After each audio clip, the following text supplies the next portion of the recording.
What's up, family? Happy Saturday, October 22nd, 2022, man. NBA full swing, right? Last night, a little bit of a taste of a full slate with a little bit of sample size on data. And now, as more and more games develop, we get more information on rotations, potential roles and responsibilities. And then, like today, we get our first taste of back-to-backs. And we're already experiencing some ruled out for rest type of stuff. I saw Al Horford out.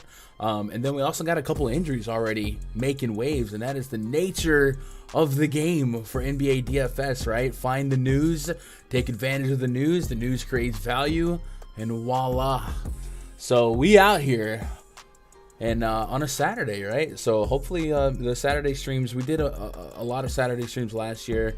As long as there's demand and I ain't got nothing else to do, I'll jump on here. We'll flip a switch. We'll be a little bit more laid back, Cadillac jacket, and hang out. But yeah, Yankee game tonight too. A couple hours, not even tonight. So big day of sports, man. Shout out to the live chat. What up, Jim? Says, hi, Gun. How are you? I'm making these lineups and I'm coming up with 3,100 or 3,200 left for one player. Can you help me, please? Yeah, Jim, I'll have to circle back there, look back on what we could fill in the holes there, but I guess I can quickly look at projections and see if I don't even know if I have anyone that cheap that was already. I have a 3,400 Noah Vonleh, and that's $200 off of what you got with Al Horford out.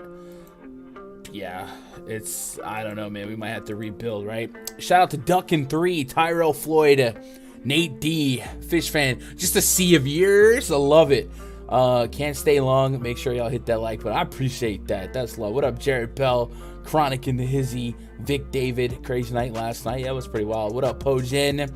If only I played Joe Val, would have taken. Yo, I was happy. I was more than content with Jakob Poeltl for me on FanDuel, but a couple $100 more would have got me J Val.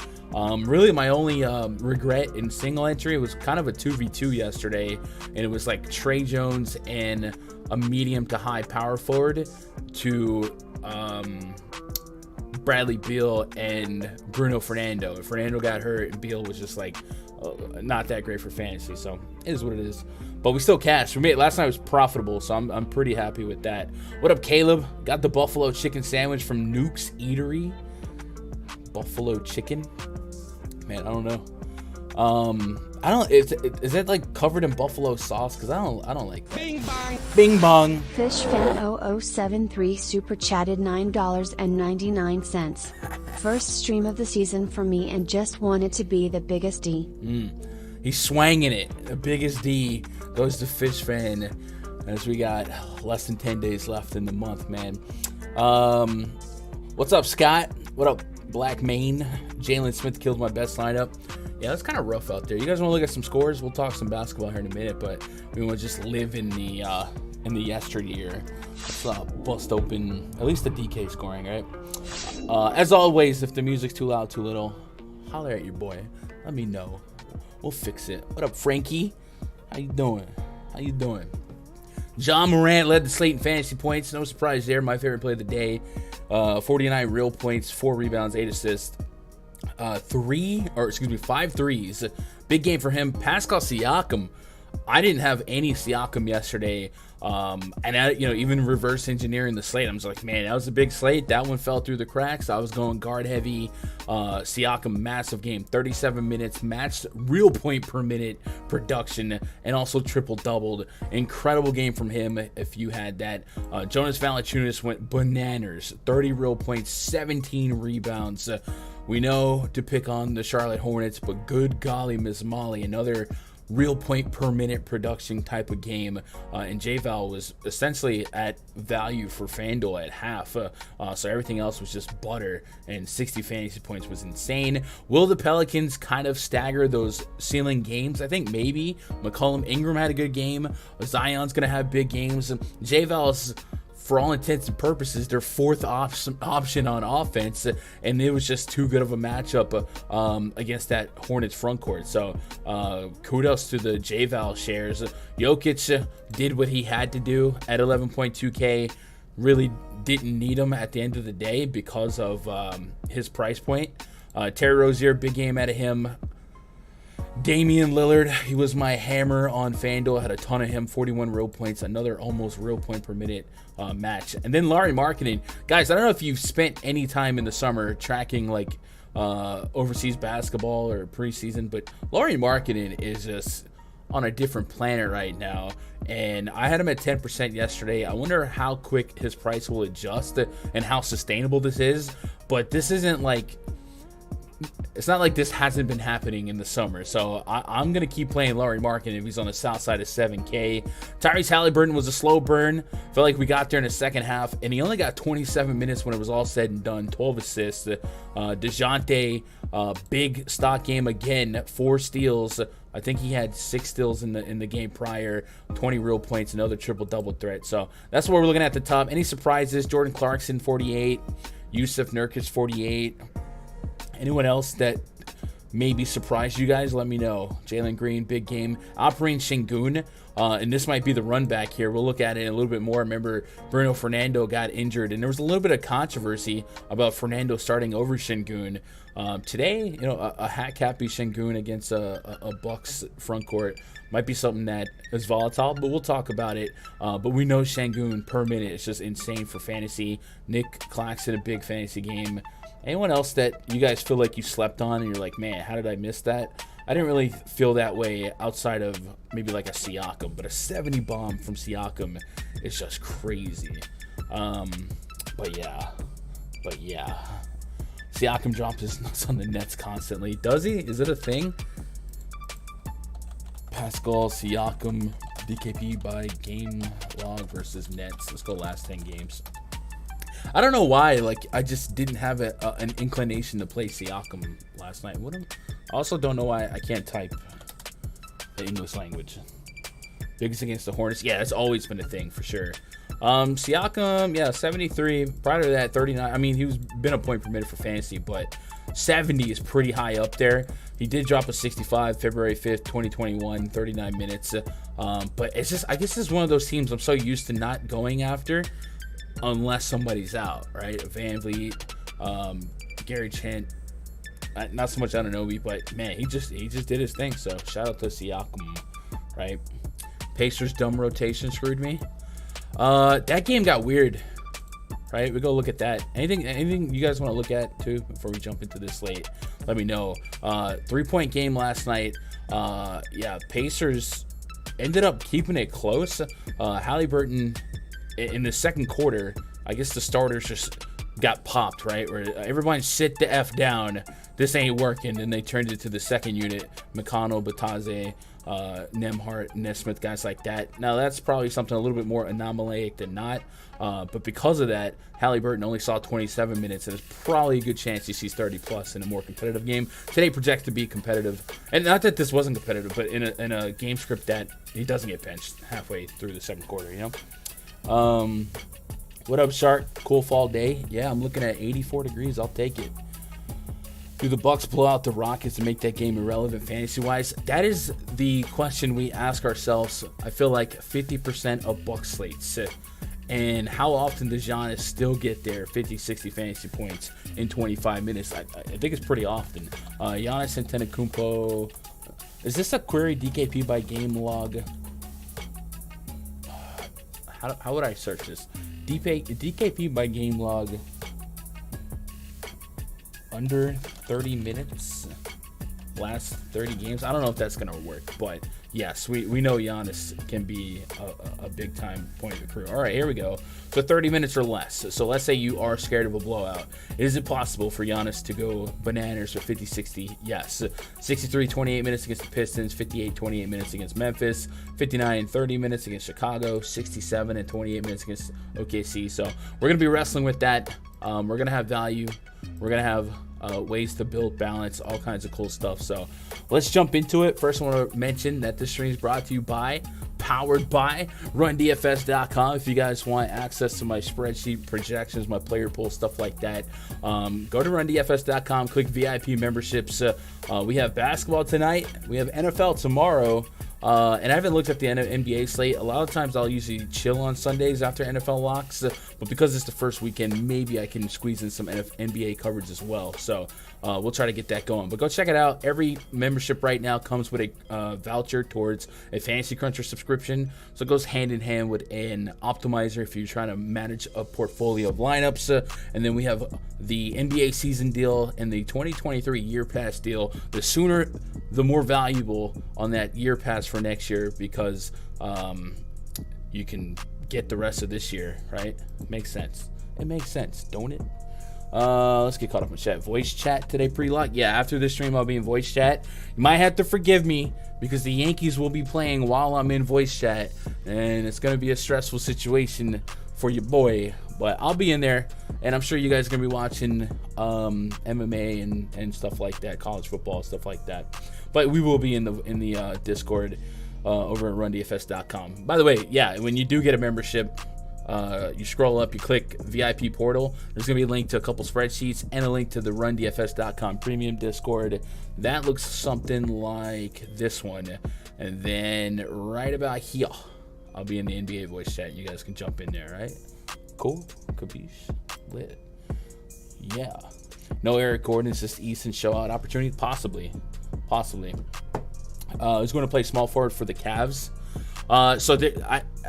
There's two lineups I could see happening. One involves Raul Neto in the starting lineup, and the other one involves Cedi Osman. We'll discuss that. Neither one's really going to move the needle a lot for me. I guess it's not out of the question for those guys to be stocking stuff for values, but we'll cross that bridge when we get there. Let's go look at news real quick on the Underdog Twitter account. Make sure we aren't missing anything as we start doing some game-by-game research. And while we load this, you guys want to make sure you hit that thumbs up, show some love to the channel, interact, engage with these videos. It helps me out a bunch.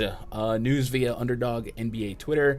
Dylan Brooks questionable, Jalen Smith questionable, and then we got a slew of news. Eric Gordon listed as out, injury maintenance. You might expect that a lot during back-to-backs this season. Jayshawn Tate ankle listed as out. Bruno Fernando listed as out. He got hurt last night, so that was kind of expected. Dylan Brooks thigh questionable. I was seeing reports that he might be closer to in than out, but it's all speculation at this point.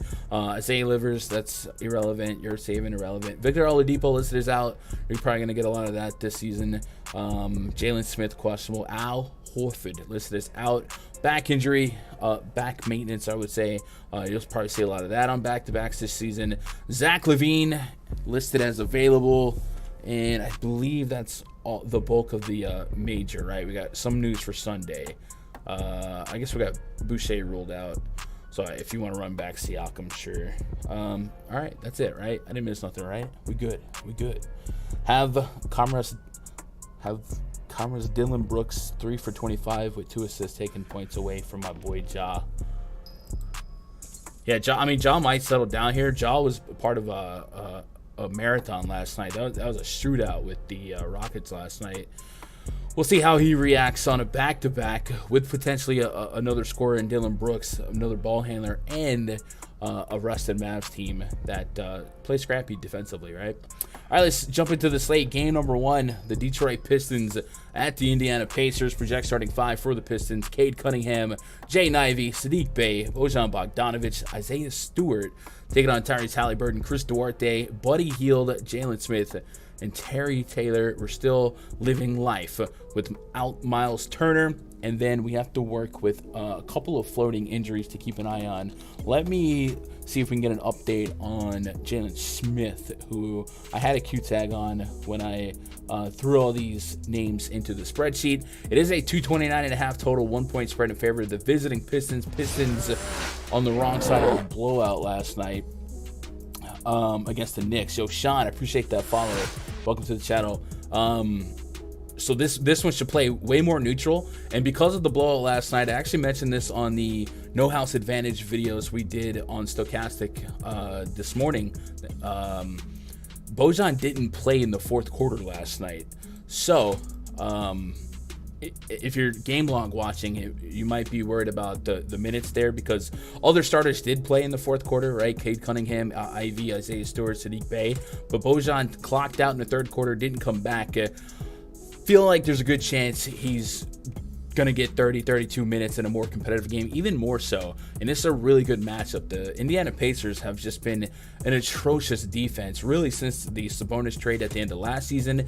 And so far, that's continued this season, especially with an extremely depleted front court with Terry Taylor running around as a big, right? Let me see. Pacers news for Jalen Smith. Jalen Smith is listed as questionable. He left Friday's game against the Spurs after getting hit in the face, but that isn't listed on the injury report. Instead, he's questionable again with the same right knee soreness that he played through the night before, blah, blah, blah. And then Miles Turner, I'm showing Q here. Yeah, he's going to miss a week, so he's listed as out. So looking at last night's Pacers rotation, it can be perhaps a little bit misleading, but we'll run it. Jalen Smith, when he got hurt, this opened up the door for more Benedict Mathurin, the rookie, and he had a big game. And yeah, there's a little bit of read between the lines based on wonky coaching maneuvers, but Mathurin did clock in a good day's work for fantasy, and this might be a guy whose price point has room to expand. He started the season at 5,600. He's gone up 500 on DraftKings. First two games, 19 to 26 points. So if you're looking for maybe a solid reason to keep this streak of 30 plus fantasy points going, if Jalen Smith doesn't play with Miles Turner still out, the matchup in the spread is tight enough that I think he makes some sense here to stash. FanDuel 5K, really good price point there. So if we get news that Jalen Smith is out, I would probably boost my expectations and projection for Mathurin. And then on the Pistons side, I don't have any warm and fuzzy front end guys, but man, the Pacers are just paying off full stacks right now. So there is ceiling potential in Cunningham, Ivy, and Bey. I was on a Bey rebound prop yesterday. That actually cleared by the first half. Pacers have been really, really porous on defense, and they're a little bit undersized in the front court, so maybe we go back for some of that. But I actually think every member of the Pistons starting five is justifiable. I think I just have to be responsible with the amount of overlap because they're really, really cheap. I think it's no surprise if we see 30 plus fantasy points out of Bey, Bojan, Stewart. It's just how much overlap do we want? Do they vulture each other's ceiling? So I'm going to make a group with them, but I'm absolutely going to be exposed to the Pistons, a 230 total where they're a favorite. We're not going to see that a lot this season. And then we're going to run it back with Halliburton, 8,200 on FanDuel, 8K on DraftKings, less than 30 minutes last night. Hopefully, they hang around a little bit longer, a little bit stronger, and we see closer to the 36 minutes we had in game one for Halliburton, even in 27 minutes last night, and a crazy, crazy total. He got to 50 fantasy points with the double-double. I think 8K is still too cheap for a guy that would probably justify paying 9K for at times. So Halliburton's right there in the blender for me. And yeah, I like this game a lot. Other than Halliburton from the Pacer side, I think on FanDuel here and there, I'll get some shares of Buddy Hield. And then, like we said, Mathurin is potentially playable no matter what, but it probably becomes a much, much better projected play for me in the absence or potential absence of Jalen Smith, right? Let's see what you guys got before we move on. No Eric or who's gonna? Here comes the Dylan Brooks. Oh yeah, I love me some Bey, but he's so inconsistent. Yeah, I think with Bey is if you're just looking for stock and stuff for 30 fantasy points, I think that's kind of his MO. As long as he's not going to be, as long as there's going to be Cade Cunningham, Ivy, guys like that are going to do more ball handling. This isn't the Bey, Ham, Diallo only major leaguers that they have type of game. But if you're just looking for stock and stuff for 30 and he's like the last guy or second to last guy in your lineup, I think he's fine. But I do like this game quite a bit.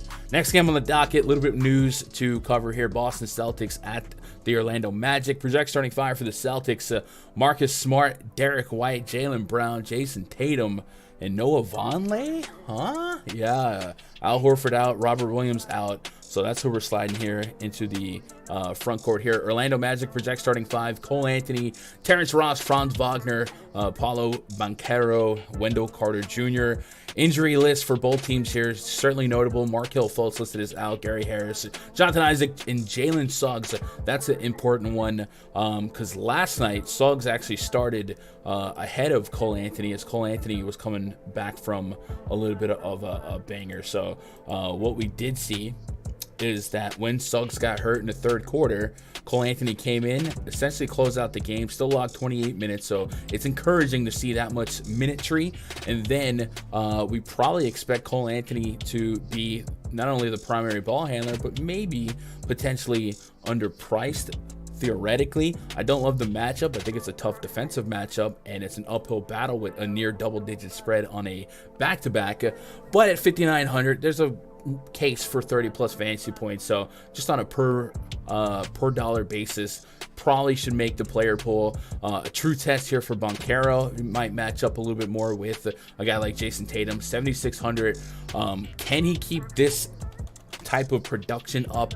Maybe in these softer matchups, Atlanta, Detroit. I'm going to have more pessimistic eyes when it comes to a matchup like the Celtics. Mac, I appreciate that follow. But 20-plus real points in back-to-back games and actually getting to the foul line a little bit. 7 free throw attempts, 8 free throw attempts in the first 2 games. Took 6 threes yesterday.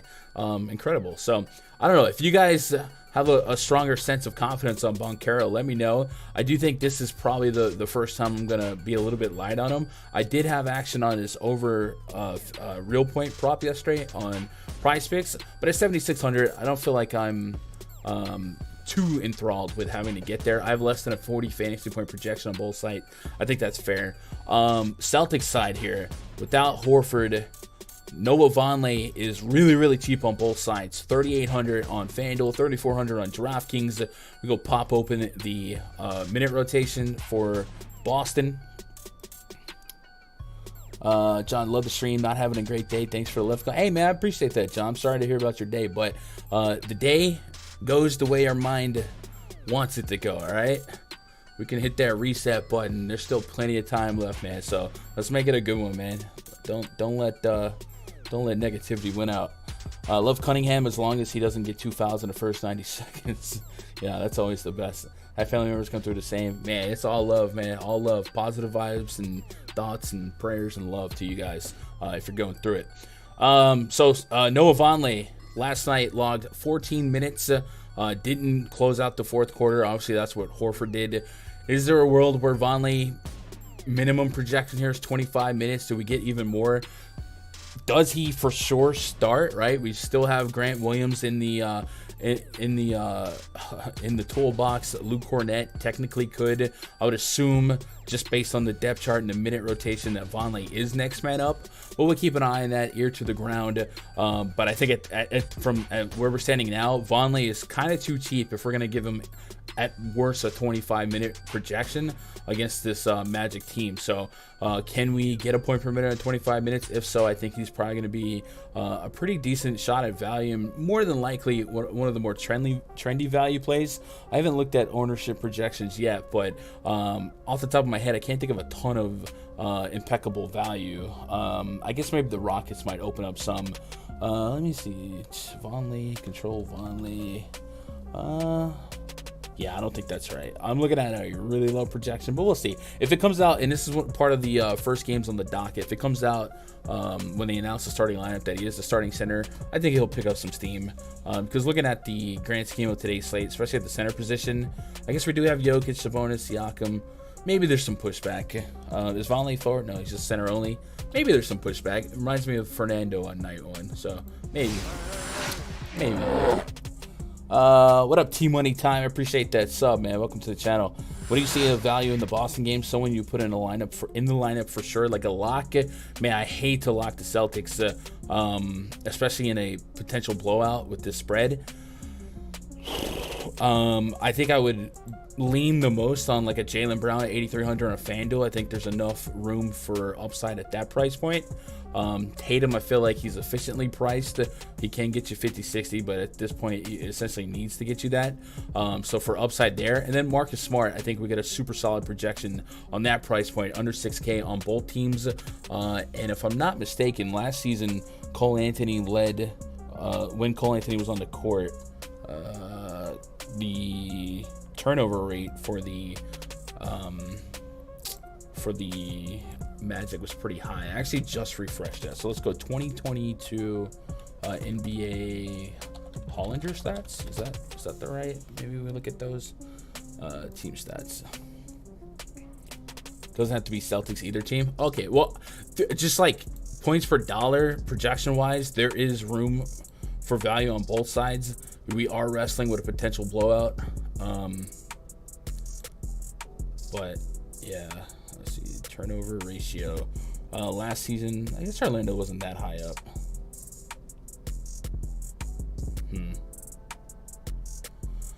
But what I was getting at there is Marcus Smart, I think at under 6K can still fill a role for 30 plus. So I do think there's a lot of 5 to 6K guys today that look like a solid stock and stuffer for 30, right? You maybe don't get stealing from every position today, but if I can take 30 from 6K, from 5 to 6K, there's guys like Marcus Smart. And then in the previous game, we talked about guys like Sadiq Bey, and there's going to be other guys coming up. So maybe Smart makes the player pool. I think anyone I do get to in this game is going to be more than likely a tier 3 type of interest play, but interest nonetheless. And then, yeah, so Vonleh, Marcus Smart, Jaylen Brown, and then Tatum in order of points per dollar. And that's all I got to say about that. Blake Griffin, sneaky. Man. Blake Griffin, Grant Williams, Noah Vonleh. There's a couple different options they can go with. Just looking at the minute rotation, I'm expecting it to be Noah Vonleh, especially since, but maybe Blake Griffin DNP'd last night because they knew about this, right? Because we've seen that happen in the Nets where Blake was methodically held out for one and then used in another. So it's not impossible to see Blake Griffin come out in the starting lineup tonight. So thankfully, that'll be part of the news that we get before lock. So I don't think if he starts, he's probably not going to be sneaky. But they're pretty interchangeable price point. You spare a couple $100, so you can late swap to one or the other. I feel like I'd rather get to Vonleh, but man, either way, 25 minutes on a less than 4K price point is probably something I'll have interest in, right? Clippers going to bring some value. Yeah, no Kawhi. Good opportunity there. Grant Williams is more of the play instead of Vonleh, in my opinion. He could be. Usually when Grant Williams starts, I'm not as enthralled with rostering him as the field generally is.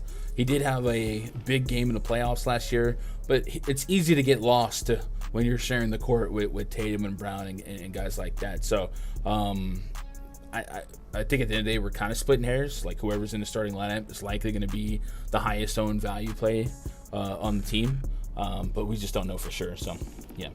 Who do we think is better, Siakam or Halliburton on FanDuel?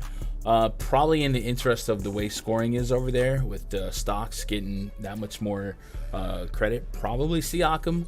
But the heart wants to say Halliburton, but I'd probably have to lean towards Siakam.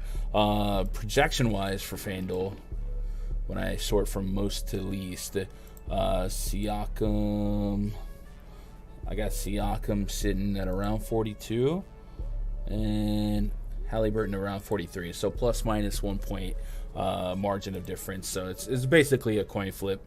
It's just what position do you think is deeper with value? I think we're going to get more value out of the forward center spot, the way things are setting up right now, especially with like Şengün lurking in the front court of the Celtics. But it's a coin flip. I would probably argue the higher ceiling for the FanDuel scoring is in Siakam's hands, especially after what we saw last night. I like Smart, have a rebound game. Yep, love Siakam. Helped me take down the mini max last night. Let's go, dude. That's a sharp. I'm impressed, man. Good job on getting some Siakam last night. I did not. I made money though, but I didn't take down the mini max. Bam and Siakam will kill each other's fantasy points tonight. They might. We'll look into that. Let's move on to the next game. Cavs at the Chicago Bulls. Projects 25 for the Cavs. Donovan Mitchell, Karis LeVert, Cedi Osman maybe. Evan Mobley and Jared Allen. They could also maybe throw out Raul Neto as an extra guard. So keep, I guess, flexible for that. I don't think that I would reset anything I'm doing to fit in Cedi Osman or Raul Neto. But I guess just based on points per dollar, a 3,600 Neto or a 4K Cedi Osman could fill a role if you're just looking for bare bones 5-6x return on that price point. But again, not something I would restart my process for on the day. Bulls project starting 5: Ayo Dosunmu, Zach LaVine, DeMar DeRozan, Patrick Williams, and Nikola Vucevic. DeRozan had the benefit of no LaVine in the first 2 games to really enjoy the highest usage on the team. Because of that, we've seen his price get just a shade under 10K. With LaVine back against the Cavs team, and also sharing the court with Vucevic, I do have tapered expectations on how likely or how often he gets us that ceiling game. So like in 20 or less lineups, there's probably a good chance I just don't play DeRozan or really any Bulls in general. And my focus would be more so on the Cavs side. Story of the day, I guess, for the Cavs is that Darius Garland hurt his eye on opening night. If we go back and look at the minute rotation, Darius Garland got hurt when he clocked back in the second quarter, hurt his eye, didn't come back for the rest of the day, and that's when Mitchell had to take over. Mitchell had, I think, close to a 50% assist rate on teammate field goals made. And then, of course, he just did what he was getting paid to do. 34 minutes of high usage basketball. Dosunmu, if he crosses up with Dosunmu and Caruso, yeah, it's gonna be a tough, scrappy defense. But I'll say on FanDuel, 8,500 is just far too cheap, I think, for Mitchell. 9,200 on DK, also an attackable point if you think the 50+ fantasy point possibility is there. I think it is. I did have some interest in his over. I believe they have him at 4.5 assists on no house advantage. Now that's not lines that adjust. That was they post lines like that for the day on PrizePicks. They have him at 6 assists. I still don't mind taking a peek at the over just based on the short sample size production that he had, but it also comes in with trusting who's on the court with him, right? Is it going to be Cedi Osman? Is it going to be Neto? Neither one of those guys spark a lot of confidence in me thinking that they can convert his pass, right? So Karis LeVert, Evan Mobley, Kevin Love, Jared Allen, maybe catch and lob, stuff like that. So maybe we look at the assist prop for Mitchell, but I certainly will be invested in Mitchell from a fantasy standpoint. Generally, though, not popping huge projections from anyone on a per dollar basis, and I think you can push back enough on the Bulls if the big three are in there at these price points that they're probably not going to peak as often. And I think if you are looking to get exposure to the Bulls, you run Fantasy Crunch, you probably create a group and prevent too much overlap between the three. I might limit to one of the three in a lineup, just assuming that we don't get dueling ceiling games here, but at least 2 of the 3, right? I just can't see 3 ceiling games from these guys here. But I probably would just stick with 1 if I even wanted to get there. And I think at 20 or less, I probably just wouldn't, right? Let's get caught up. Man, what props you feeling so far? I haven't perused too much in the prop board, but I guess we can look at the first couple games and see if anything's screaming at me. I know a lot of adjustments are being made based on the news that's developing. Who wants to walk with Elias? What up, Bob? EB? What up, Steve? Clearly you do. Did I miss an Elias reference somewhere? There's no way. What am I missing that we're talking Elias? So anyway, give me some Mitchell here. Do we think Karis LeVert in the absence of Darius Garland is an obvious in retrospect play? There's no right or wrong answers. This is a safe space. I guess we can go on-off court tool for the Cavs and just kind of see if Let's put Mitchell, LeVert, Garland off. LeVert had a fantasy point per minute production on DraftKings, just a 16% usage rate, 100% from three. Sorry, so the usage wasn't that much. I know we're dealing with small sample size here, but I just wonder if there's anyone other than Mitchell that's like, man, that was so obvious in retrospect. And LeVert is somebody at under 6K. I have some quasi interest, but he's very volatile. So yeah. All right, let's move on to the next game here. Raptors at the Heat. Project starting five for the Raptors: Fred VanVleet, Gary Trent Jr., OG Anunoby, Scotty Barnes, Pascal Siakam taking on Kyle Lowry, Tyler Hero, Jimmy G, Buckets, Caleb Martin, and Bam Adebayo. We know Depot, Yurtseven's out. We got a 215.5 total, 2.5 point spread in favor of the Miami Heat. Raptors, night two of a back-to-back. We just talked about Siakam's huge night last night. Second Ross fantasy scorer on the slate. He's 8,600 on FanDuel, 8,500 on DraftKings. Matchup's pretty stout. Last year, the Miami Heat allowed the fewest points in the paint, I believe, for a long stretch, and do project like a tough matchup. Some of you guys have mentioned Adebayo versus Siakam historically. I guess we can look at that. Siakam, let's go Siakam DKP by game log versus let's just put Adebayo, Bam Adebayo, last 10 games. I actually think I remember sweating this bet on PrizePicks last season. There's a 62 and a 54. That came in 57 minutes. That's probably not happening tonight. And a 42 minutes.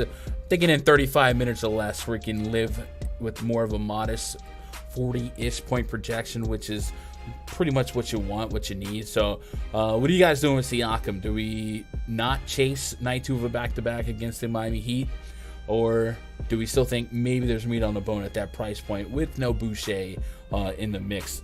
I don't think there's a wrong answer there. I do think this is one of those situations that we saw last year with the Raptors where so many minutes from the starting lineup is so easy to lean on, especially in single entry, smaller field tournament and cash formats, that you get a safe floor. It's just how often do we get that big ceiling? I'm not getting a big ceiling spike projection to rate as an incredible point per dollar play just yet.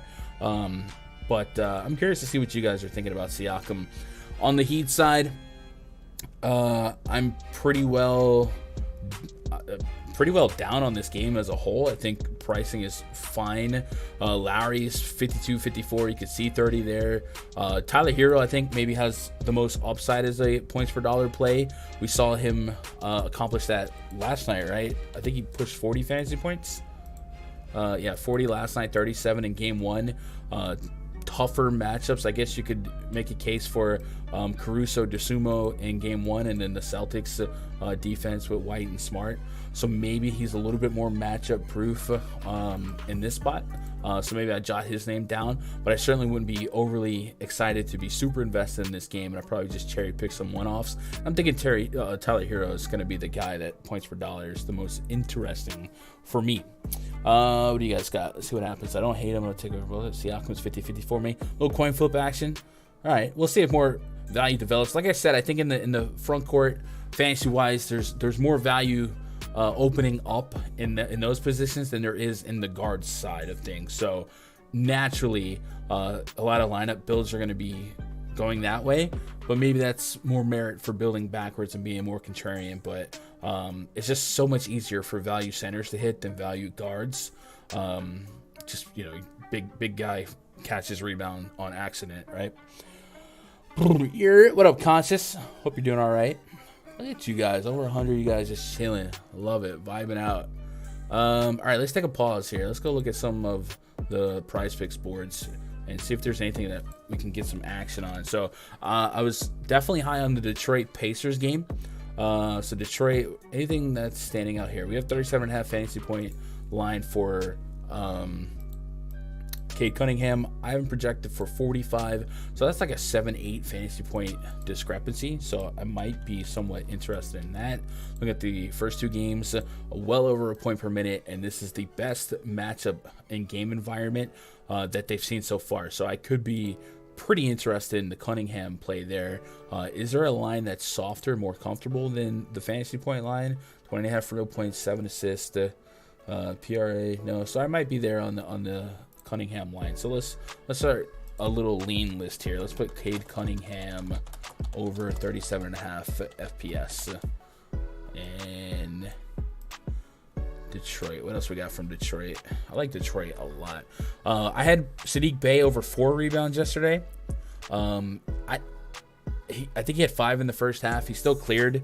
Pacers with a depleted front court. I think it's fine to go back there. I do feel like I kind of got my money yesterday and I don't need to force it, but with the pace and porous defense, I don't mind going back there. And then Isaiah Stewart is at 27 fantasy points. I'm pretty sure, yeah, I'm at 31, 32. Not as big of a gap as I got with Cade Cunningham, so I don't have to force that issue there. What else we got here? Anything special? Bojan Bogdanovic is intriguing. He's at 18.5 points and then 25.5 PRA. So account for 6-7 more rebounds and assists versus the point projection. I'm kind of interested in that. I did have action on the 20.5 PRA line on NHA, but this is another 5. But I'm somewhat intrigued in that. But I'm not going to add it to the list just yet. I think I'm going to stick with just Cunningham and kind of go from there. And then Benedict Mathurin. What can we get on him? Maybe doing a little guessing. He may not even have. Yeah, he doesn't have one up there. What up, AO? Here. Houston versus Milwaukee. Yeah, that's gonna be a good one for fantasy, not real life, but for fantasy. Let's see. Did they drop any Magic lines? All right. I don't think I'm gonna get trolled by Cole Anthony tonight, but without Jalen Suggs, without Markelle Fultz, on paper, I'm sure his assist rate is gonna look really, really high. But I think I'm gonna stay away from that just because I don't have the warm and fuzzies there. What else do we have? Bulls and the Cavs. Donovan Mitchell, man, did they tax him? Let's go Cleveland. 26.5 real points. That's a little too rich for my blood. And then 42.5 fantasy points. That's pretty consistent with what I got. So not a gaping discrepancy between my projection and theirs on that. Heat and Raptors, I don't think I need to get there. And then that brings us to the next game, which is the Rockets and the Bucks. What up, Mike? Hope you guys are doing all right. Vibing out. You guys watching football? Watching MMA? Seem like in the Discords I'm in, that's where a lot of interest is right now. College football and... Oh, my God. What up, Sen? Finally to catch a live show. Yo, what up, Sen? I've been seeing your comments, man. I'm glad you're catching in. It's humbling to me that people would watch the live stream either on delay or on VOD, just because it's not live. Like, I don't watch a lot of streams back, but I appreciate that, those of you that do. So leave a comment if you're on the VOD gang, and say you're. Rockets at the Bucks. Project starting 5 for the Rockets: Kevin Porter Jr., Jalen Green, Terry Eason, Jabari Smith, Alperen Şengün taking on Drew Holiday, Javon Carter, Grayson Allen, Giannis Antetokounmpo, Brook Lopez. 228.5 total, 12.5 point spread in favor of the home team, Milwaukee Bucks. Bruno Fernando out, Eric Gordon out, Jayshawn Tate out. What are we doing with this game, chat? This one has several different ranges of outcomes. I think we all agreed that the Bucks win this game probably pretty mightily, but we're wrestling with how many minutes are these Rockets guys going to get anyway, because they're almost always going to be in uphill battles. It is a back-to-back. They went down to the wire with the Grizzlies yesterday, and then having to travel to Milwaukee. And then on the Bucks side, we got Giannis, 12.5 point spread. Is a blowout going to destroy his ceiling, while also we have the absence of Chris Middleton. So plenty of angles to spin this one, right? Let's start with the Rockets side. So Bruno Fernando being out is pretty significant for the minute floor, I guess you would say, on Şengün. Yesterday, Fernando got hurt early in the third quarter. We saw Kenyon Martin Jr. get some run, and then we saw Alperen Şengün log 27 minutes and close this game out. Could we lean on 25 minutes of Şengün today?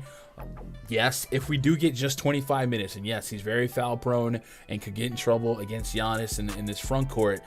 Per minute, he's just insane with it, right? So I got him around 30 minutes on the projection, which is giving me almost 40 fantasy points.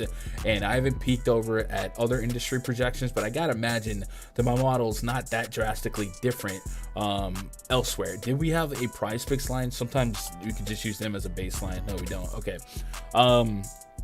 So I do want to be as responsible as possible with that projection, but at the same time, even if that 43 is a 35, at 5K on FanDuel, 5,400 on DK, that's really doggone solid, and we are invested in the potential ceiling. So Şengün is going to be a big decision on this slate, and I feel like I'm going to be in, especially on FanDuel since he is forward eligible.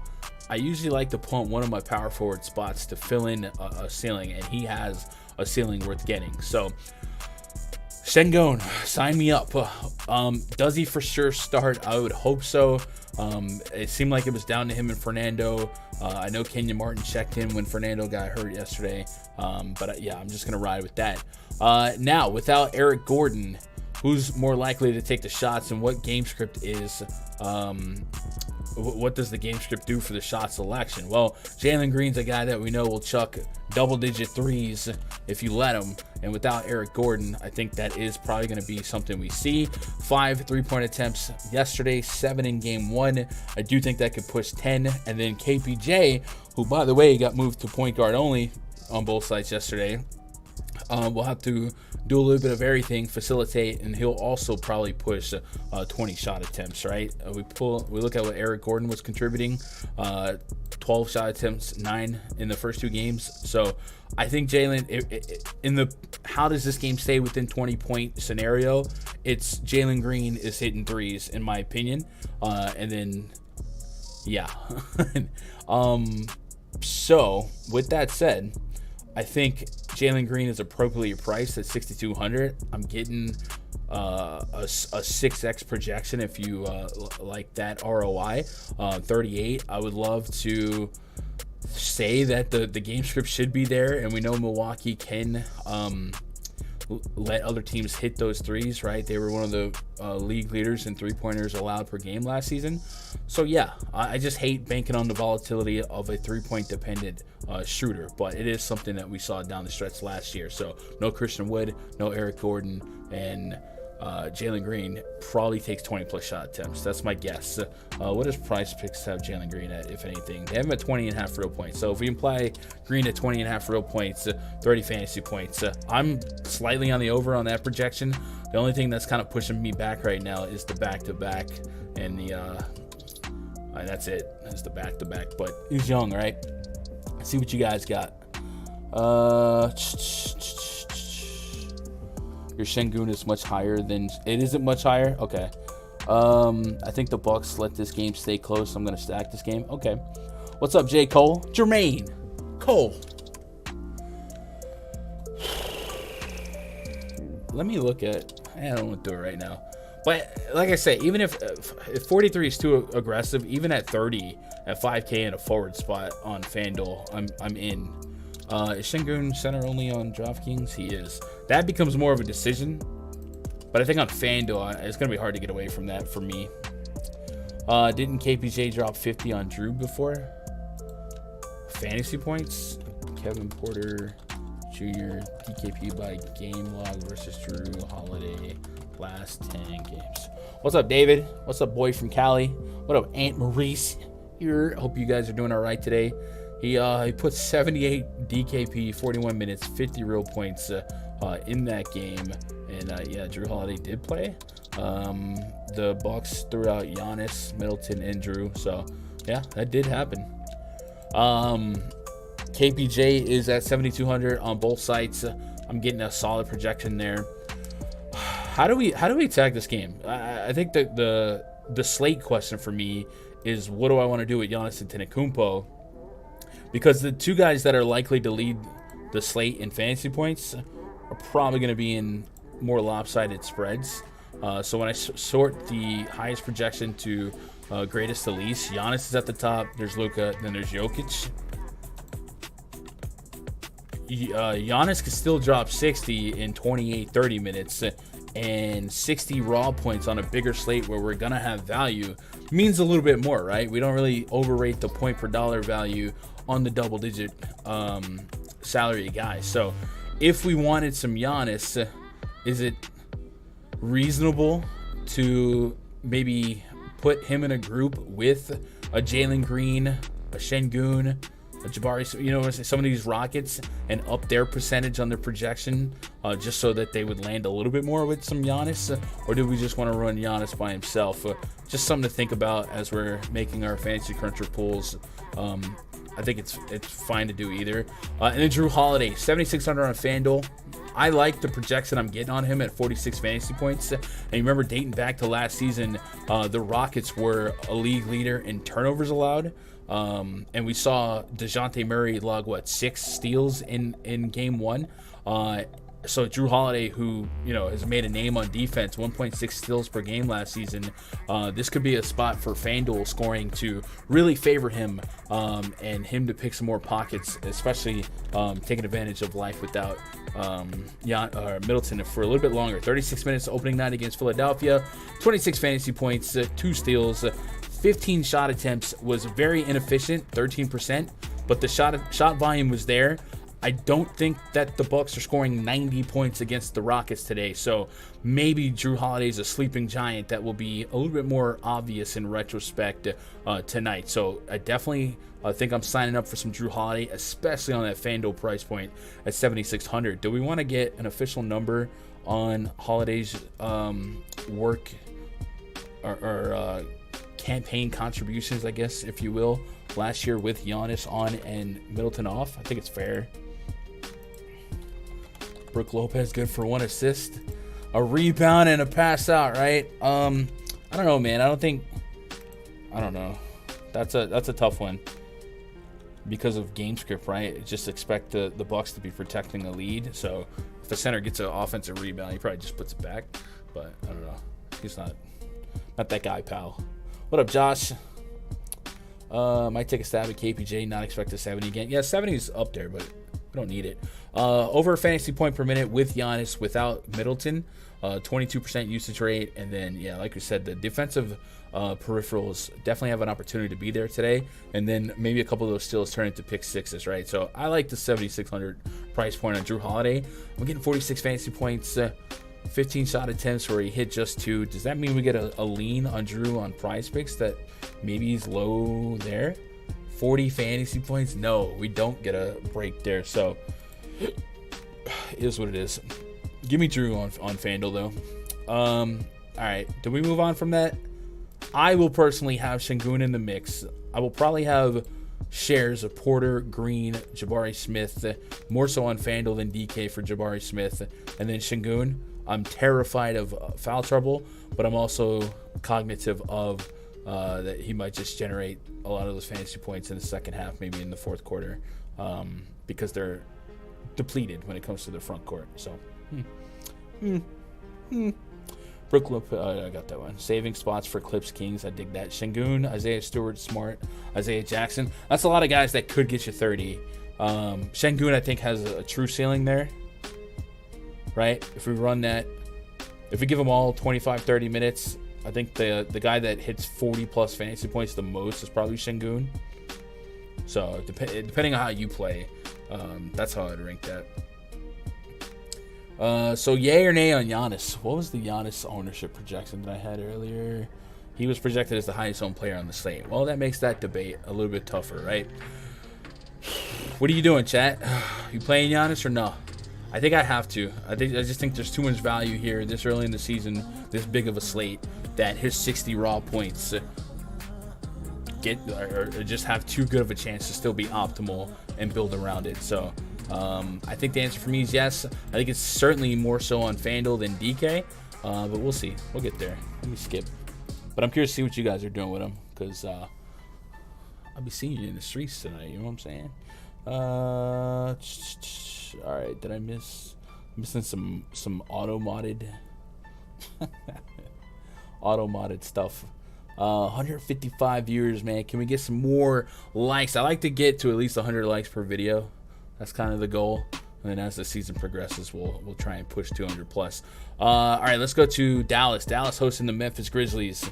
Project starting 5 for the Grizzlies: Ja Morant, Dillon Brooks, Desmond Bane, Santi Aldama, Stone Cold Steven Adams taking on Luka Doncic, Spencer Dinwiddie, Reggie Bullock, Dorian Finney-Smith, JaVale McGee, Tragic Brunson alert. 219.5 total, 5.5 point spread in favor of the home team Dallas Mavericks. This game certainly not without a little bit of news to track, more so on the Memphis side. Remember, Memphis night 2 of back-to-back last night in that shootout with the aforementioned Houston Rockets. The name we want to keep an eye on is Dillon Brooks, listed as questionable, or the way I typed it, case-sationable. So I guess that means cheese. Sationable cheese? I don't know. That's stupid. Jaren Jackson Jr. still out. Zaire Williams still out.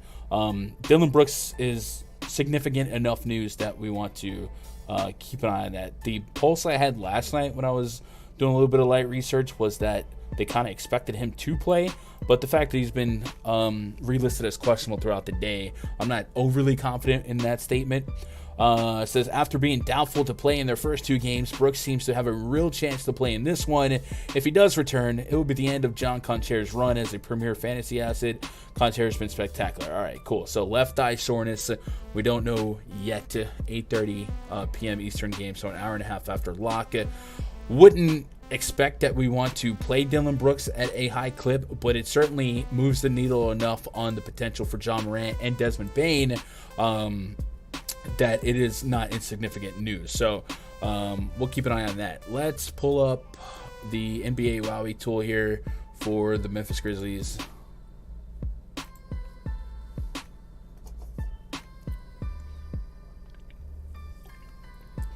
I'm playing Greek Freak. Gotta play him, unfortunately. I mean, it's just like, you're getting 50 fantasy points, right? Go from there. Let's put Brooks, Ja. What's Ja think of all this? Bane on. We'll try and take Jaren Jackson Jr. off. Like 73. I appreciate that, Sean. KP, Kevin Porter, Cunningham, or Holiday. Ooh, hey Nate, is that a FanDuel or a DraftKings question?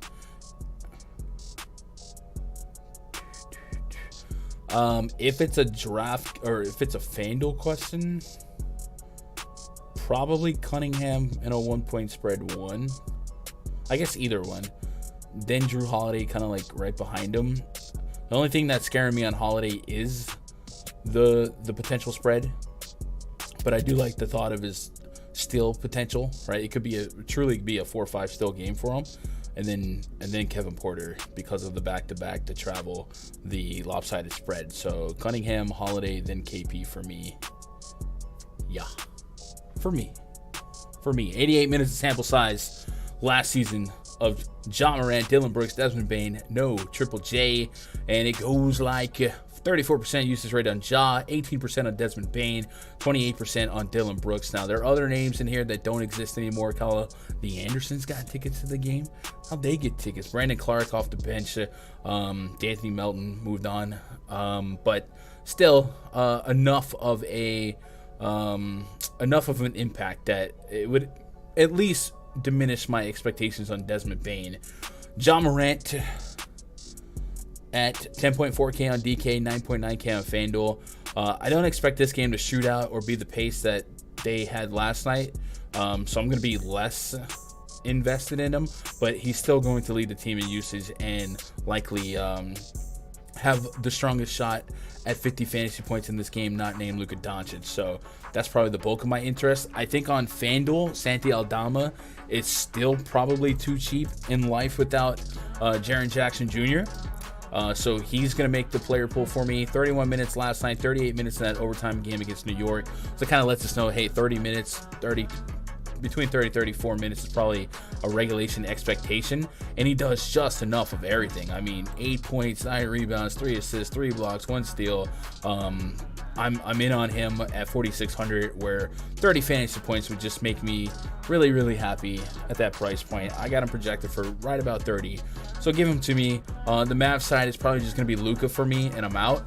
And then Luka, on the ownership look I had this morning, I'd imagine if Giannis is leading the charge in ownership, Luka's going to be pretty far behind. Yeah, 20%-ish.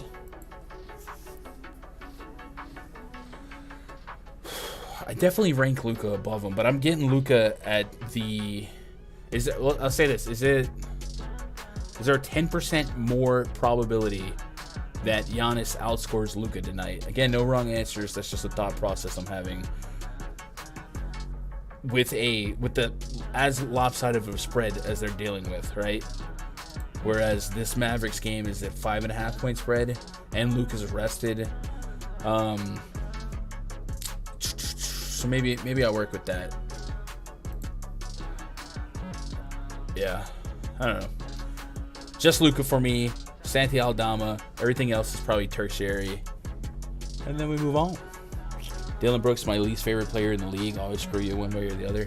I thought you were like a Warriors fan. Yeah, Brooks, the bane of my existence. I see what you did there. Brooks, the bane. Because Desmond Bane. Bars. Thunder at the Nuggets. Next game on the docket. Projects 35 for the Thunder. SGA, Josh Giddey, Lou Dort, Kenrich Williams, Alexei Pokusevski taking on Jamal Murray, Kentavious Caldwell-Pope, MPJ, Aaron Gordon, and Nikola Jokic. Nuggets night 2 of a back-to-back. Facing the Warriors last night. I mean, we talked about whether or not Jamal Murray was going to play last night or tonight. Looks like I guessed wrong. I would have guessed he would have been more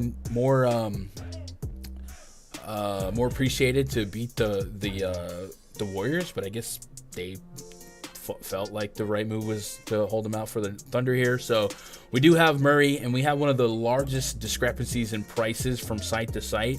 Murray's 5,400 on FanDuel, 7,700 on DraftKings. So that's like over 2K. That's a pretty big gap that we don't often see. 26 minutes in night 1.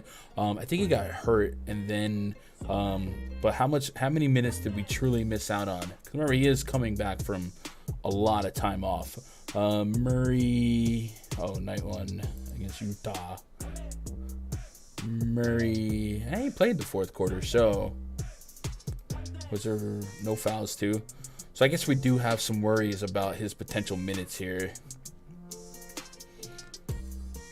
With that said, with the minute concern, DraftKings is an easy dismissal, but 5,400 on FanDuel, I still at least have to think about it.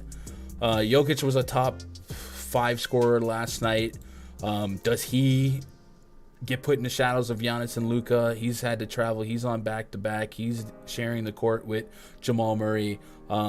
There's easy enough justification to look the other way. What were we looking at Jokic on ownership? He was still getting some decent ownership too. So I think I would lean more towards prioritizing Giannis. And there's a realistic range of outcomes where they're all just like within 5 points of each other anyway. But I think I would lean more towards prioritizing Giannis just because it feels like there's a lot more value in the front court positions today in DFS than there is like the forward spot. So I think the position scarcity is going to dictate my personal exposure more than anything. So that's how I'm rolling. But obviously I'll never push back on playing some Jokic here. And 20 or less, how much would I get to Jokic? I'd probably try and get to maybe the 20% mark, but we'll see. 8.5 point spread here in favor of the home team Denver Nuggets. SGA 9,600 on FanDuel, 9,500 on DraftKings. We saw in that Utah Jazz game that the Thunder came out, or not the Utah Jazz, the Minnesota game. Thunder came out fighting, and we got over 30 real points out of SGA, and that's something that it's not new to him. We know he can be very, very aggressive and lead the team in everything. 20 plus shot attempts and extremely high usage. At 9,500, I'd never have the warm and fuzzies on playing him at that price point with guys like Giddey on the court, with the Tankathon 5,000 in the back of my mind. So I don't think I would prioritize him that high, because I do like a little bit more of the value that we're getting on both sides on like guys like Tyrese Halliburton, Cade Cunningham, stuff like that. But if I was filling out a portfolio for 150, yeah, you could probably catch the back end, but can't see myself prioritizing too much from the Thunder side. And I really can't see that happening to me as well on the Nuggets side, unless you guys have fire hot takes here. I think for me, it's Jokic and less than 50 lineups, and I'm not going to move the needle personally to make sure I get to much else. Josh Giddey on FanDuel, I'm getting a solid fantasy point projection for me. So I guess I wouldn't say no to some exposure to him in 150 as well. But nothing I'm forcing in 1 entry, 3 entry, 20 entry, so stuff like that, you know? What's up, Brian? Love your show, Insight. I appreciate that, Brian. Anyone else got stock in GDG? Get it now before he blows up. GDG, what is that? Wait, is that Gundecker Gaming? I just got that. What's up, Cheyenne? Hope you guys are doing all right. We are Thuman. We only got 1 game left, and I made a lot of good time here, so we can kind of chill out a little bit. I guess I'll do an ad drop if you guys don't mind. If you're not already signed up for PrizePicks and you're looking for a good way to get less stressful, less intense action on a slate, take advantage of news, and then just have a little bit more fun with the bigger slates. It's overwhelming to manage the news for your DFS lineups on the small slates, and understanding the salary needs and value and stuff like that. PrizePicks is a great way to kind of meet in the middle there and have some fun and probably find more profitability in the big slates. So if you're not on PrizePicks, you should be. Sign up using code GUNDACKER. They'll double your first deposit up to $100. And when you use my code, they show me some love, and they help sponsor the channel every month. So it's a great win-win situation for everyone. And they have player props, not just for NBA, but literally every sport ever, even sports I've never heard of. And then, of course, last year we saw them add live props. Been seeing that for baseball and whatnot. And they also have first half props, stuff like that. So really, if you're into prop betting, even, some of their lines are similar to some of the sports books, they still give you opportunities that you don't really get to bet anywhere else. My favorite thing is the fantasy point projections, because I literally have my fantasy projections up against theirs, and I'll find the biggest gaps. And that's why I was kind of liking Cade Cunningham early on. So check them out. Tomorrow we got NFL. There's still NASCAR. We got baseball today. Go Yankees. You don't have to just limit yourself to baseball in a card. And if you're really weird and you know CSGO, you know tennis, you know Rocket League, you know Australian basketball, League of Legends, F1 racing, they have all of that. So find your edge, find your niche, and make money. What's up, ACP? Hope you're doing all right. Gundecker Gaming. That's what I thought. Yo, actually, I have a Gundecker Gaming shirt. I was looking for my closet the other day. I have a couple of these, but I completely forgot that I had a print of these. Look at these. How clean are these? Gundecker Gaming t-shirts. We've had mugs and stuff. We have a mug on the merch shop. My boy Fish bought one. Only reason I didn't get it because I drink coffee out of like a borderline gallon, but it's heat reactive. Like the logo shows up better when you have a hot liquid in there. So cool. So maybe we'll have to run another print and get those going. But what was I doing? I guess we'll go talk about the last game tonight, and then we'll circle back any questions you guys might have, stuff like that. What's up, Goat? Mitchell Fantasy. I think they've efficiently priced Mitchell for fantasy, but I still think there's room for upside. Like, no one's shocked if he drops 50 tonight. You feel like he's going to be more scoring dependent than not, but I also have stake in his assist rate, so we'll see. I'd rep it in real life. Let's go. Yeah, maybe we can make a card for PrizePicks if you guys want in a minute after we run this game. Also, if you're already on PrizePicks and you also want like an alternative to get some stake on, check out Underdog. Underdog is the same Underdog that is behind the Excellent News account. If you just kind of want a line shop between the two, Underdog's a great supplement to that. And the same deal, man. Sign up using code GUNDACKER. They're going to match your first deposit up to $100, and then they show love to me every month whenever people use my code there. So oftentimes I'll compare the lines that they have with PrizePicks, and it's not always the exact same. We usually see some differences. So we mentioned Donovan Mitchell, 4 rebounds, 6 assists, 35.5 PRA, 26.5 points. I think those are pretty much the same. The one thing that they don't do is the fantasy points or the split in the first halves or whatnot. So that's why I do kind of like them, or I like the fantasy point opportunity on PrizePicks. But oftentimes you get opportunities to bet stuff that's not there on PrizePicks, and then you'll see differing lines. There's going to be times where I like the under on a player, and sometimes you get a better line on a site like Underdog than you do on PrizePicks. So check them out. I'll put links to both in the chat. And yeah, so if you're not an Underdog, get on Underdog. Might as well take advantage of every deposit bonus you possibly can. And we'll put both of them in there. Also, if you're gonna go to a basketball game, we'll save the ad reads. There's so many ads right now. I know I'm making good on time, but I'm boring with the commercials here. What's up, Brian? If Yanks lose series, do they let Judge walk in offseason? Maybe use that money elsewhere? I hope not. I love me some Judge, man. But that's a whole debate elsewhere. I would really not like to see Aaron Judge wear another uniform ever. If the Yanks lose the series, for me, I would probably blame lack of pitching. Frankie Montas was supposed to be better than he is. Chad Green got hurt. Marinacio's not on the postseason roster right now. He got hurt. Michael King was one of the best relievers in baseball. He got hurt. So I'm just going to say we didn't have the firepower and move on. But man, oh man, am I sick of the Astros right now. Can the AL West do something about this? Clippers at the Kings. Next game on the docket. Projects 35 for the Clippers. Reggie Jackson, Norman Powell, Paul George, Marcus Morris, Ivica Zubac taking on De'Aaron Fox, Kevin Huerter, Harrison Barnes, Keegan Murray, and Domantas Sabonis. A 225 total 3-point spread in favor of the LA Clippers. News out of this one: Kawhi Leonard out, John Wall out, and that certainly puts a lot of potential upside in a guy like Paul George, potential upside in a guy like Reggie Jackson. I was interested in some of his assist props earlier today as well. And then one guy that I'm really selling myself on, I actually just did a No House Advantage video on the Odd Shopper channel, and I was talking about Zubac's rebound prop. He's 6,600 on FanDuel, 5,800 on DraftKings. Last year, he had over 12 rebounds per 36, but it was just like we never see him play more than 24, 25 minutes. Well, in the first night against the LA Lakers, we actually saw that where he logged 35 minutes. So are we living in a time where Zubac can play 35 minutes of basketball? If so, you see that incredible rebound rate, 17 against the Lakers.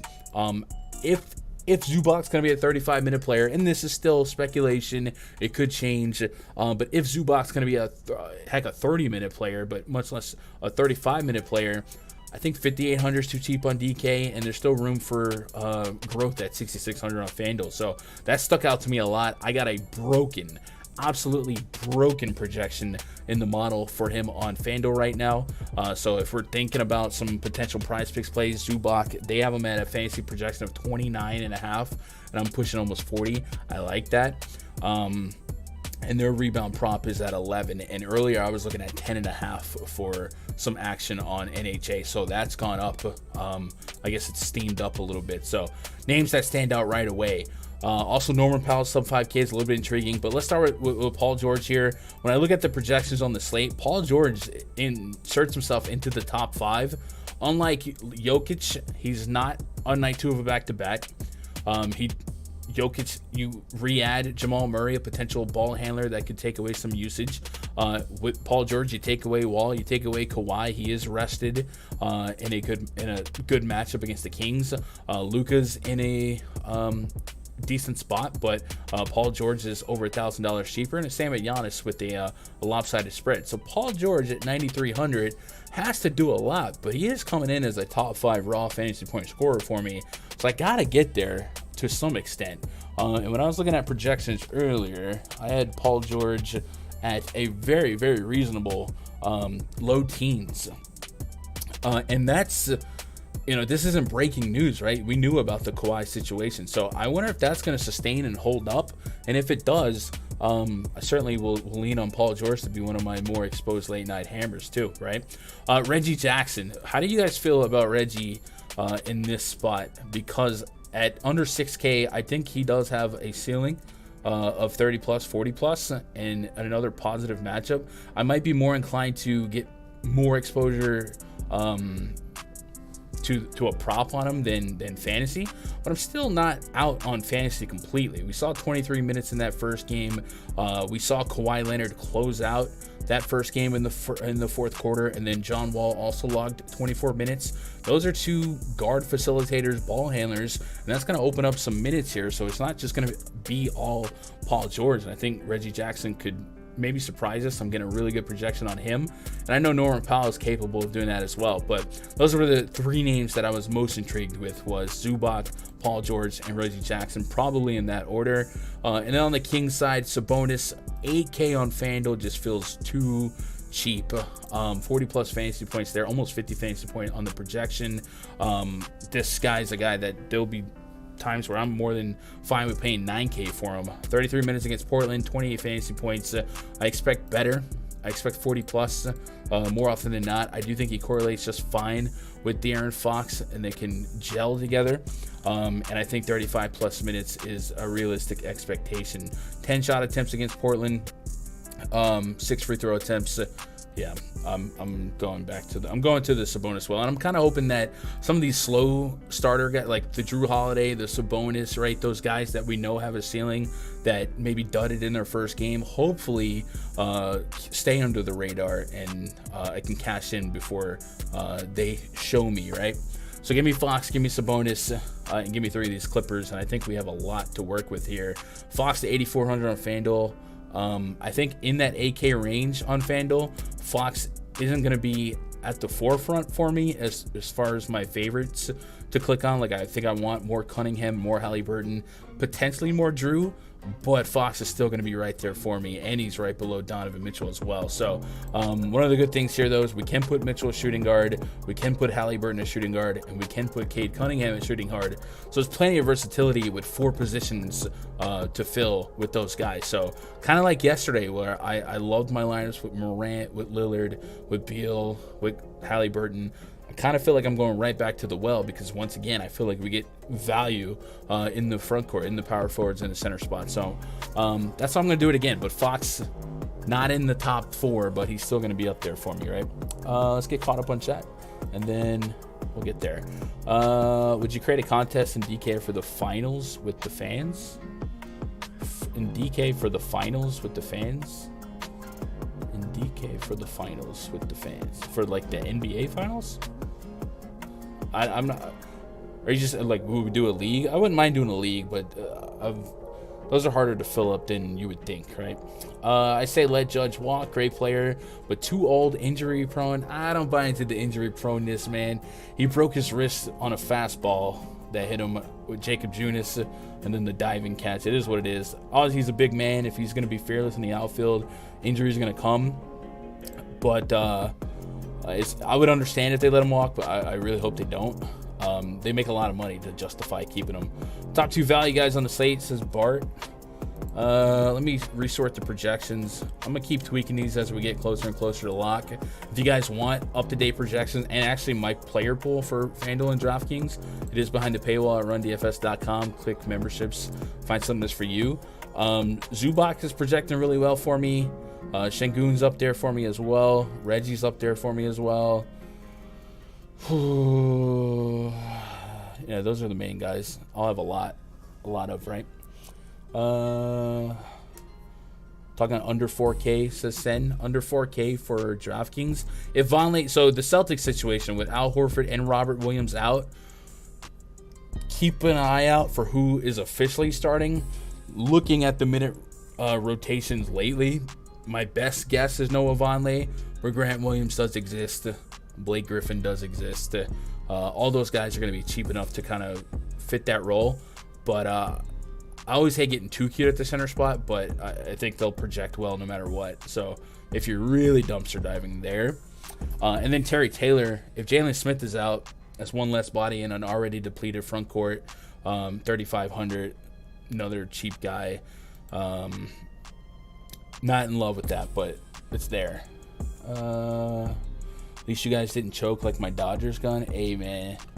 Amen. ACP, man, don't come up in here saying that we need to restructure the playoff format either, bro. You guys are wilding for that. Give this man some more likes. 90 likes, 174. You get 100 likes. 100 likes, I'll be happy.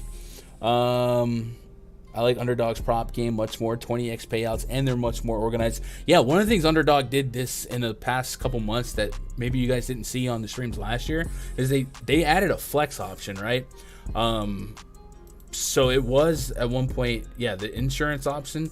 It was at one point that you had to get them all right, but now with the flex option, you don't have to. So if you didn't know that, if you don't know, now you know.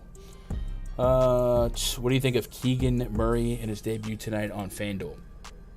Great question. I have him at about 25 fantasy points on both sites. I'm wishy-washy on the minute projection, so you could sell me on me being too light at 25-ish minutes, 26 minutes. But I just think that's one of those spots where I can't see myself being in on. I think I'd just sit that one out. But we have seen rooks demolish fantasy slate so far, so maybe I'm dumb.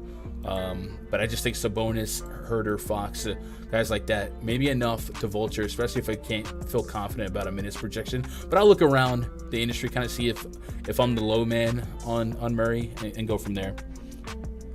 Would probably sometime be more interested in like a late night showdown or something, you know what I mean? Rant says, is Giannis a must need a cash lineup for FanDuel? My lineup seemed to die in the second half. Is Giannis a must need? If I was playing cash double ups, yeah, I would probably not want to go into battle without Giannis Antetokounmpo tonight. Just looking at how I just quickly start a lineup, we'll go Giannis. We mentioned, I think Şengün's gonna be a guy that I can't get away from. Power forward eligible. Who else were we talking about just now in the projections here? Oh, Zubac I love quite a bit. Yeah, we'll go Zubac. Zubac, little late night hammer for you too.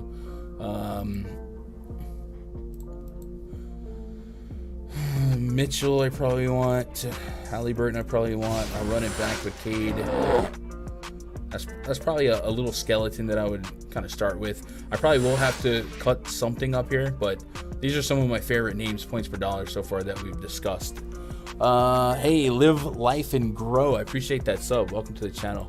If you guys are lurking, you're not sub, I'm trying to hit the 8K subs as soon as possible. So if you like the vibes, hit that sub button. What about Terrence Davis for Sacramento? I had Davis at 20 minutes, 4,100, 4,600. Nothing screaming at me as far as something that I must have. He's usually one of those guys I need people to be out to feel like I need to play him. In the first game, Terrence Davis logged 25 minutes. I guess if you think he could be a point per minute, like he could be a stocking stuffer, but I'm kind of more interested in a ceiling. He's not one of those guys for me today. Been getting money in Virginia Beach. Let's go. Might put Grant Williams with those. Yeah, it could be Grant, could be Blake, could be Noah Vonleh. We'll go with that. All right. What did I want to do? I want to look at Zubac. So, we already did. So Cunningham, fantasy points is something I'm digging. Zubac, I'm digging as well over FPS. And I'll try and round up 4 or 5 of my favorite PrizePicks plays to mix and match tonight. And if you guys want them, I'll post them in the free Gundacker Gaming Discord, which is right here. The link to this is in the description below. I'll post them here for sure. They might get lost in all these news alerts. But if you are a Jamal Murray list is questionable. No, wait a minute. If you are a paid subscriber or a channel member, there's a members only category. You guys can link your Discord with to your YouTube. I post them in here too as well, and it's a little easier to find. So a little something to give back, and then this channel is a little easier for me to see some questions. So Another way to support the channel, right? I don't remember. I think it's like $5 a month. Is that it? So what's the schedule? Tomorrow we got NFL in the morning. I'll be doing content for that on Run DFS. Well, the spreadsheet. What's the NBA schedule looking like tomorrow? Is Nembhard for the Pacers in play tonight? I would probably need Jalen Smith out for sure to get there. Looking at what happened last night for Indiana.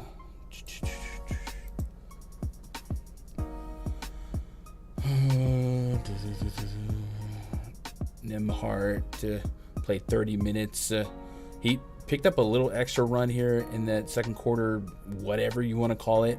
But I think he is in play. I think he was one of those points per dollar projections that was kind of sticking out for me. Yeah, here he is. I'm getting 6.2. If you're looking for just like bare bones min, can I have a shot? On a 15-minute projection, I get almost 18 fantasy points. If I'm able to tweak that up to 25 based on some news that might come out, that'll look even better. So I do think he's in play. Keep in your back pocket, but not something I want to co-sign right now. I would need some more definitive news based on what's on the table. Schedule for tomorrow looks like all-day basketball with a 5-game slate at night. So we won't do a stream tomorrow, but we'll have NFL coverage at Run DFS. Maybe we'll do a projection sweep for the NBA, but I won't do the full thing. And then on Monday, we'll be back at it. And look at this. Is this an 8-game slate? A little wheelhouse slate where all of the games except the late night hammer locks in the first hour? Yes. That makes me happy. So on Monday, 3 p.m. Eastern, 2 p.m. Central, we'll be back. And then we'll ride out another week of content, right? So that's it, man. You guys got anything else for me before we get out of here? If not, twitter.com/gundacker. Come hang out in the free Discord. Sometimes I'll be streaming on Twitch if you want to hang out in the Twitch chat, but that's not really a sports conversation thing either, right? Fans are tripping, right? Yeah. That's it, right? All right, cool. Let's get to 100 likes, and I guess I'll be out of here, man. You guys are the best. I appreciate you making part of my day, be part of your day on a Saturday. I am going to go watch some Yankees. Hey, tell somebody out there you love them. You just never know.